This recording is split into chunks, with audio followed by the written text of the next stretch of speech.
Happy Halloween, Locked On Women's Basketball fans. This is a spooky edition of Locked On Women's Basketball, and we're starting right now.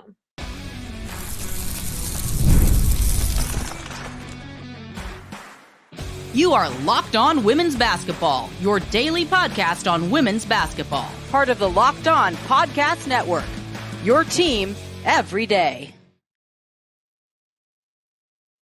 Okay, before we get into all the holiday festivities, guys, I just want to do our quick shout outs. You know we have them, so I'm going to get them out the way. And then we're going to go all Halloween this whole episode, and I'm going to introduce our amazing guests.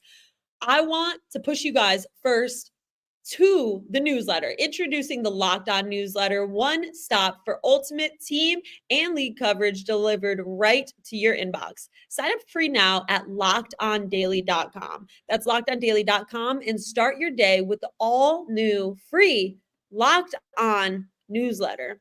Also, you could start the season big with a big return on FanDuel. New customers can place a $5 bet and you'll get started with $150 in bonus bets if you win your first $5 bet. Easy. Visit FanDuel.com to get started. Okay. Happy Halloween. I'm Gigi Speer and I'm here with such a special guest, not only a friend, but also the OG host of Locked On Women's Basketball. This is the return.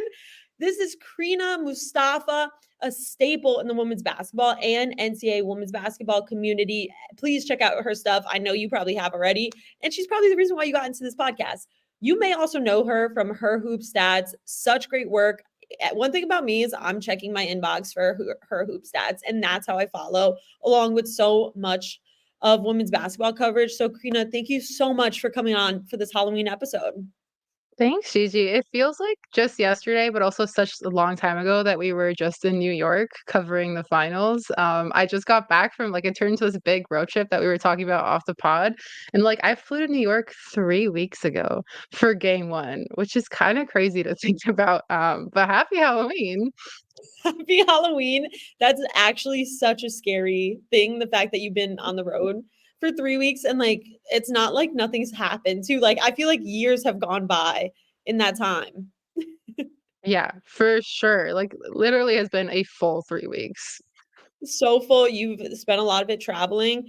And guys, this is a full episode too. So this is all Halloween theme. I told you guys, we're going to talk about the ghosts of the WNBA to start because like Crina said, we just finished the W season, and that was the last time we saw each other was when she was in New York. We're going to talk about how scary Game 5 was. We're going to get into all the scary moments of the year so far of women's basketball. And then in the third segment, we're going to talk about the haunted house, which is actually the haunted front office, and how many changes have been going on in a women's basketball business perspective. So first things first, there's only 12 teams in this league, but 7 head coaching vacancies, the ghosts of the WNBA. Crina, can you just tell our listeners a little bit about this and the fact that this is not normal? Apparently, this is the first time since this league even launched that there will be 6 head coaches to open a new season starting next year. So can you just give the listeners a little perspective on this? Yeah, I mean, I can't say that I've ever seen anything like this happen in my life. And this started with, the surprise firing of Kurt Miller with the LA Sparks. Tanisha Wright with the Atlanta Dream was one that maybe people saw coming. But ever since then, it's felt like surprise after surprise, like whether that was Teaspoon with Chicago, Stephanie White and Christy Sides being parted ways with the Sun and the Fever. But that one kind of being a little spooky in the way that they went about it as well.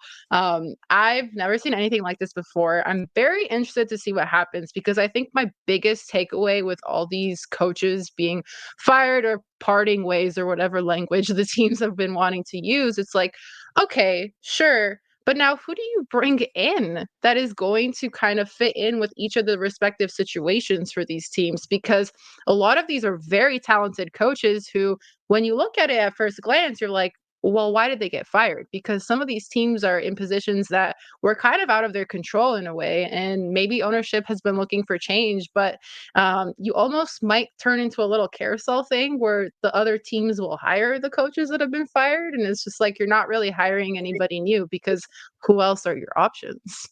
Exactly. And I want to know, like, from your perspective, this is so new for me too. We talked about Stephanie White. That was the latest news.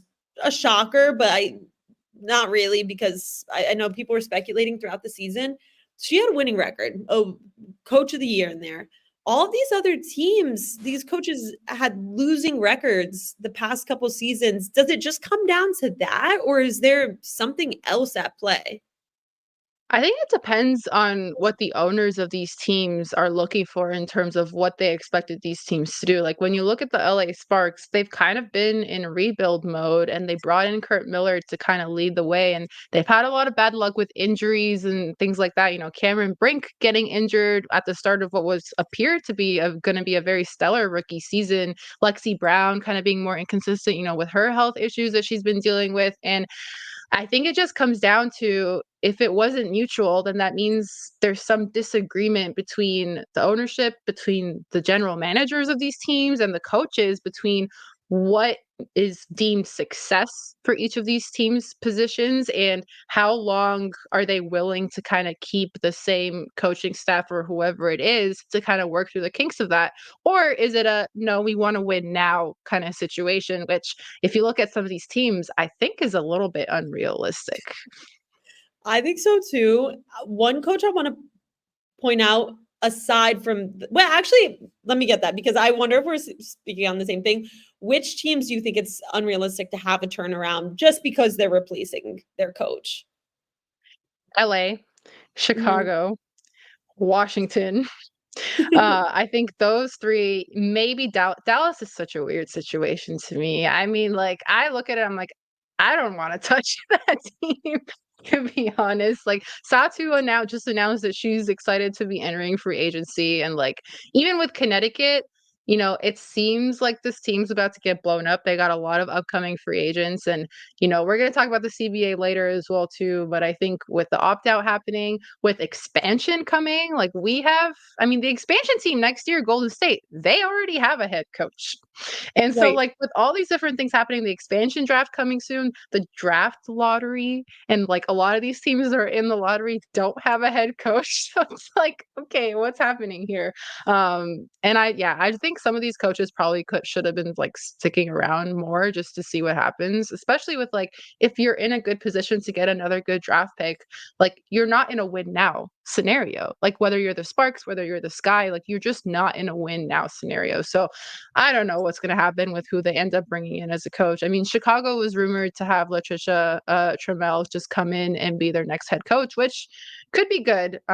But these like front offices have to be on the same page with who they're bringing in, because otherwise you're just going to get a bunch of inconsistency and your players are not going to buy into what you're trying to do. So you're not going to win anyway if you don't have somebody at the helm who these players trust. Right. Just have a great front office, great players, great coach. It's so simple. No, I'm just kidding. There's so many moving parts to it. And like with the Like just Wings, win. God, it's so hard. just win. It's fine. Like the Wings going 9-31 this year was like, we could get, like, that was one of my spookiest moments. I'm like, I don't think that that's a head coaching thing. And same thing, like Teaspoon, okay, record or not, Teaspoon is a certified great. Let her stick it out. I think that's just a bad move on Chicago's part. Also, Chicago overachieved for what they were projected to be. They overachieved. They were almost into the playoffs if Atlanta didn't take that final spot, because Chicago was run through with injuries right to the end of the season, and they were still playing at a pretty good level. So it is. I agree. Like these are just such weird situations with what the direction of each team is.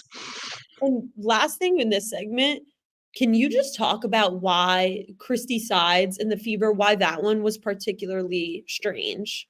Yeah. I think it's really weird to come out with reporting and speculation that you're going to try to get another coach. Meanwhile, you already have a head coach for your team. And Christy Sides came out after the news came out that they parted ways with her.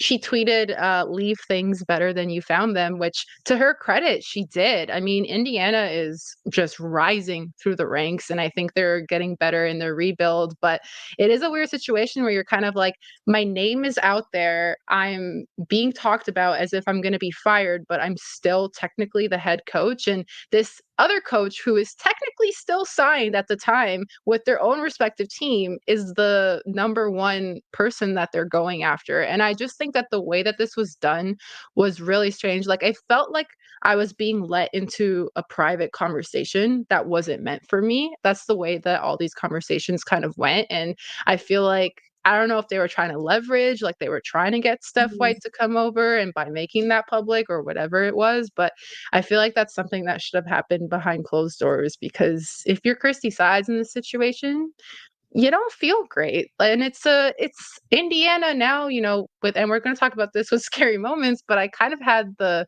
Caitlin Clark fan base and discourse as part of a spooky Me moment from too. the season. And like, it's really hard when your name is being put out there like that and you just have no control over it. So very strange. Felt like it should have been a private conversation. But I guess here we are now. After 2020 record and first playoff berth since 2016, we'll see if Steph White will take Christy Sides' place with her possible return to Indiana. And guys, more coming up, more spooky moments coming up after this. I already said it. One of our amazing episode sponsors today is FanDuel. And I love FanDuel because it's so simple to use. And guys, for someone who is not into having any kind of sports book at all, I love this. I seriously recommend it. And especially if you're an NFL fan, you can tackle NFL action with FanDuel. It's America's #1 sports book, after all. Right now, new customers can bet $5 and get 150 in bonus bets if you win. The FanDuel Sportsbook app gives you everything you need to place live bets on the NFL all in one place. So when you get a hunch in the middle of the game, you could check out the latest stats, view live play-by-play, and so much more on the same page where you place your bets. Just visit fanduel.com to join today. You'll get started with $150 in bonus bets if you win your first $5 bet. That's fanduel.com. Never waste a hunch and make every moment more with FanDuel, an official sportsbook partner of the NFL. And that reminds me, speaking of like another sport, there's so many to keep track of. My costume is the Yankees, and we're recording this, full transparency, on a Wednesday. Halloween is on a Thursday. Yankees play tonight. I might be regretting this. So I might be a fool for Halloween if they lose, and maybe I'll be a fan for Halloween if they win. We'll see. You'll be a clown, I'll be a clown. I'll be a clown. Okay, Crina. So we kind of like got after it a little bit with like the spooky moments from this year. And I just want to start with one. Game 5. Before we get into anything else, I mean, what a pretty disappointing way to win it all, to win a championship for your city, is in a game 5 that goes into overtime when it might not, it kind of didn't have to, in a way. To me, that was one of my scariest moments of the season, because talking to people afterwards, they agreed. They're like, oh man, if only they could have won. And it's like an obvious win, or like it's a call you can't really like it's not coming down to the refs. So for me, that was one of the spooky moments of the season. I was gonna say, can we call like every game of the W finals this year a spooky moment? Because this series was actually insane for your blood pressure. Like, even thinking back to like game 1, the way that ended and how the Lynx crawled back, like, or like Sabrina's game winner in game 3. And like you mentioned, game 5 was definitely one of the messiest basketball games I've watched. And that just came down to, we are so late into the season. Both of these teams want to win so bad. They're definitely not playing their best basketball. That is for sure. And yeah, some questionable reffing calls later. New York comes away with it, but it really could have gone either way, which is kind of spooky. Spooky, you're right. The whole series was. I can't look past that. All right, and for Yeah. you, I know you mentioned some spooky moments that came to your brain. Let's get into it. Yeah. What comes to mind? Yeah. So I kind of hinted at this already, but not Caitlin Clark herself, but the fan base and the discourse that has come Oh, with this season. I mean, like Gigi, you and I were in those 2021 New York Liberty media Zooms, and thinking about how far we've come from kind of that era of women's basketball to now, it felt like this season was such a big shift in terms of the amount of eyeballs that were on it. And it felt a little bit scary at times because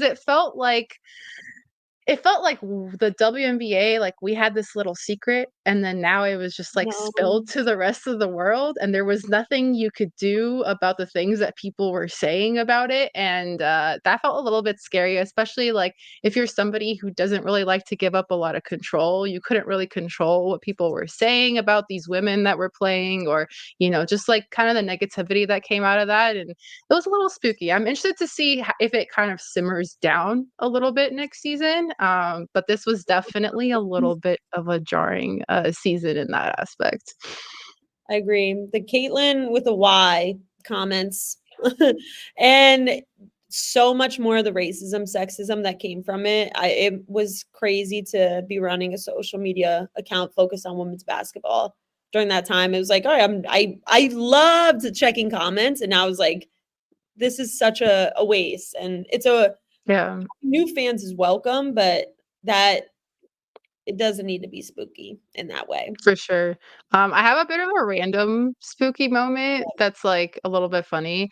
So it's Natasha Cloud being suspended for a game for reaching the technical foul limit, but Diana Taurasi being one way and not being the one to be suspended when the season wasn't over yet. And I just want to say that was pretty spooky to me.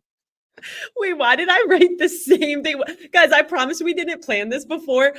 That was one of the spookiest things that I'm like, this is a hilarious moment. Diana Taurasi might be retiring and might not be able to finish out her career as a player because she reached a technical foul limit and then it gets overturned. Like, this is a meme. This is a spooky meme. I can't believe that was real life this year. Oh my god, why are we the same? We're actually the same. That's wild. I Oh know. my And god. I will say to that, at the same time, too, spooky is Diana Taurasi retirement in a way where it's like, well, it's expected. Do Maybe we it's even time, know if it's happening? Like, but I we feel like still don't it know. still wasn't confirmed. Right. If this is the last.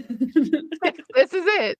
If this is it. That's actually a pretty spooky saying itself. It seems kind of threatening almost. It does seem like a threat. It does seem like a threat. Okay, do you have any other spooky moments? I do have one more. I've kind of labeled it as like cryptic tweets from players, whether that's like Nalissa Smith tweeting about, wanting to get out of Indiana, or like Dejanay like stepping in to defend her and say like freeless. And also there was a specific subtweet that happened after Natalie Williams got fired as the GM of the Las Vegas Aces. Dearica Hamby went on Twitter and tweeted, "Wow, the sun is shining so bright today. The birds are singing." And I was like, oh my god. This is too much for me. It is, yeah, it's spooky season. So yeah, there's the cryptic tweets that are also not so cryptic. Right, right. You can see through it. I love that. I love those. I also had like the Erica Hamby drama as one of my spooky moments. And like I think it was this, did Becky Hammon get suspended for 2 games this year? I literally forget. And also the It's been fact such that a long the Aces got season. fined like because of possible tampering. Investigations, like, yeah. Right, investigations, insane. And then injuries too. I think, like you mentioned, Cam Yeah. Brings injury, and then later in the season, I got so spooked out by Angel Reese's injury. Seems to be doing fine. So, but yeah, those were some other spooky ones for me. That's pretty spooky. Lots of spooky moments this season. Spooky. And guys, coming up, we're gonna actually talk more about not just Natalie Williams, but some other teams, actually 3 other teams beside the Aces that parted ways with their GM. And we're also going to talk about goodbye to the CBA before the November 1st deadline. So much to get into in this very, very spooky Halloween episode. So the haunted house segment coming up after this. Okay. All right, guys. Thank you so much for staying with us, guys. We have Crina for one more segment. And this is one where I like to spin it sometimes and talk about the business perspective. So we get the high of the new media rights deal, but $2.2 billion promised over, I think, the next 10 years. But then at the same time, it's not its own separate deal. It's still packaged with the NBA.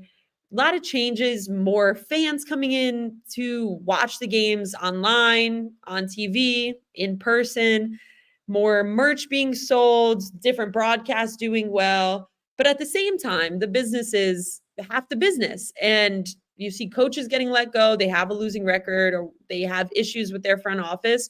So, Crina, my question to you is, out of the GMs that were let go, so this is the Mystics, the Fever, the Dream, and the Aces, which one surprised you the most? Definitely the Mystics. I think when we got that email come through that both Eric and Mike were gone, it was kind of like, whoa, because they were the staple of they were Washington Mystics. Like they were the Mystics just identity, the people in charge. And, Mike Tebow, like obviously just been with the organization for such a long period of time. And it was hard to like imagine a Mystics that isn't really being run by the Tebows. And T-Bones. so I think like that's the one that kind of shocked me the most. And that's another one where it kind of goes back to my point at the beginning where it's like, okay, you've now gotten rid of your father-son duo who have been with the organization for a long time. Who are you bringing in when the draft lottery is coming up in a few weeks and the expansion draft is happening as well too, and you have to negotiate between, okay, which players are you protecting from your expansion draft? What is happening with Elena Delaton? Are we ever going to see her play basketball again? Like you have all these questions that need to be answered, and we've now let go of your leadership in that certain front office. So that's the one that kind of surprised me the most. The Las Vegas Aces and Natalie Williams parting ways, I think didn't surprise me as much. I think the Aces are in a position where we saw this year that they just didn't have that depth, and the last 2 years of winning the championship kind of caught up to them. And especially when they started to get injuries, it was clear that they needed more scouting, just more resources being put into like, okay, who are we going to draft? Who are we going to acquire to kind of fill out our bench and make sure that our core stays together and is actually being supported enough to make these deep runs in basketball consistently? So I think like they probably just wanted a change there. I don't really see them like firing Becky Hammond. So it had to be like some other person in the front office, Yeah. just kind of having a little bit of a shakeup.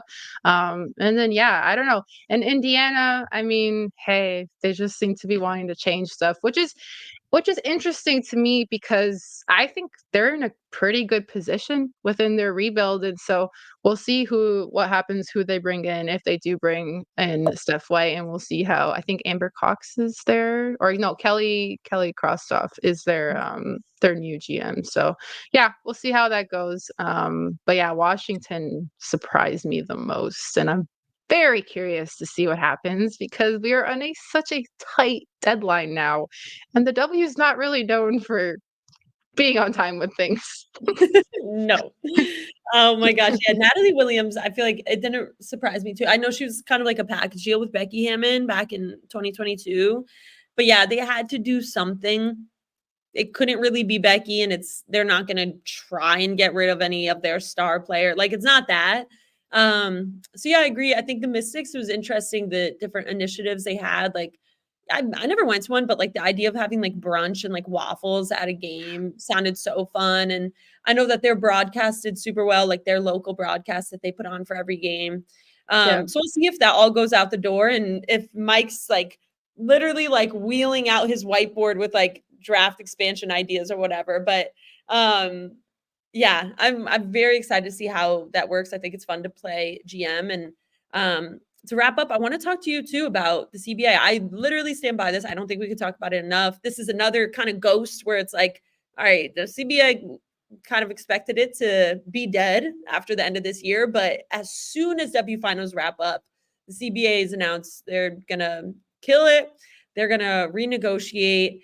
Can you tell me, what are you looking forward to out of the next negotiations? Like what aspects do you see as really practical for W fans to expect? I think one of the biggest things that I'm going to be looking for is players fighting for their owners to be able to provide them with the proper resources to compete. You look at some of these top organizations like the New York Liberty or the Phoenix Mercury or the Las Vegas Aces in terms of who is actually putting in the money and the resources to give your players brand new locker rooms, to give them their own practice facilities that are up to standard, and that you're not like the Connecticut Sun and practicing in some rec center that like Oh my other people, God. regular people can just go to. Like that is ridiculous for a professional team. So that I think to me, because that affected free agency. Like even when you look at, Nneka Ogwumike signing with Seattle in the offseason, like that was a huge part of it. She knew she was going somewhere that was going to be able to give her the resources that she deserved as a professional player. So I think that to me is going to be one of the biggest things that I think fans should expect to come out of these negotiations. Like even looking at teams like the Atlanta Dream, which their arena only really has like a small capacity, like a few thousand fans. And then you look at Barclays with New York and they're like crushing records with almost 20,000 people for the playoffs. So I think it's at a point where not every team is at the same level yet. And I think that's what's going to come when you demand more of your owners. Chicago is another good example of that. That's going to need more from its ownership to give these players the resources that they deserve. I know they started to give some charter flights, but I'm looking to see a more finalized part of the CBA that isn't just like one small paragraph that says all teams must fly commercial, which is ridiculous. Like I remember the first year that I started covering the W, that was one of the first things I did is I went to the CBA to find that part. And literally it is like the smallest paragraph in this like 300-page CBA that is just like every team needs to fly commercial and that's it. And it's just like, no, no, no. We need to sort this out. So I expect that to be much more thought out, much more structured. But yeah, those are the kind of the biggest things that I'm looking at. And I imagine there'll be some sort of negotiations in terms of better protections for players when it comes to signing contracts, because as we know, a ton of players get waived every single year at the beginning of training camp. And obviously it will be better with expansion now that we have more spots, but there still are only a limited amount of roster spots in general. So yeah, I think those are the three areas that I'm looking at for the most for this upcoming CBA renegotiation, which is probably going to last a whole year, if we're being honest. Like this is about to get dragged out. So I'm very interested to see the reporting that comes out of it as well. And we'll be seeing all your reporting. Crina Mustafa, guys, if you don't know, now you know. You literally can't not know. Check out her hoop stats. Check out Crina Mustafa. Thank you so much for coming on. Thank you for making this I think this might be our first ever Halloween episode. So thank you for this. This is fun. Happy Halloween to everybody, guys. Have some fun. Give some candy. Have some candy. And Crina, is there anywhere else people could check out your work and what you're up to? Yeah, so you mentioned it. I have a podcast called Coast to Coast on Her Hoop Stats, so make sure you go subbed over there to YouTube. Actually, the same day that we are dropping this episode with you, Gigi, we're also dropping an episode of Coast to Coast where I got the chance to go to Michigan Women's Basketball Media Day just a few weeks ago, and I did a sit-down interview with Silas Swords, who is a freshman, and Natalie Achanwa, who is their new assistant coach of player development.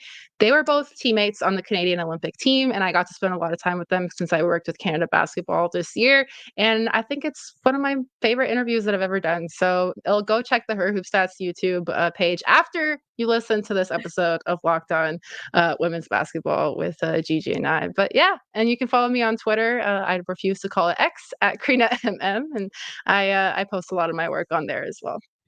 Guys, check it out. Check out that episode. I literally cannot wait to listen. That sounds so fun. And I love the Canadian plug too. So thank you for making time for this, especially after a long road trip. I appreciate it. Of course. Always for you, Gigi. Super, super love the work that you do and the energy that you bring. It's been a long time coming since those 2021 New York Liberty media Zoom calls. We've come a long way. We have come a long way. Same with you. Always so impressed. Always so just happy to know you. So thank you for this and happy Halloween, everybody. Let's go women's basketball. Yeah.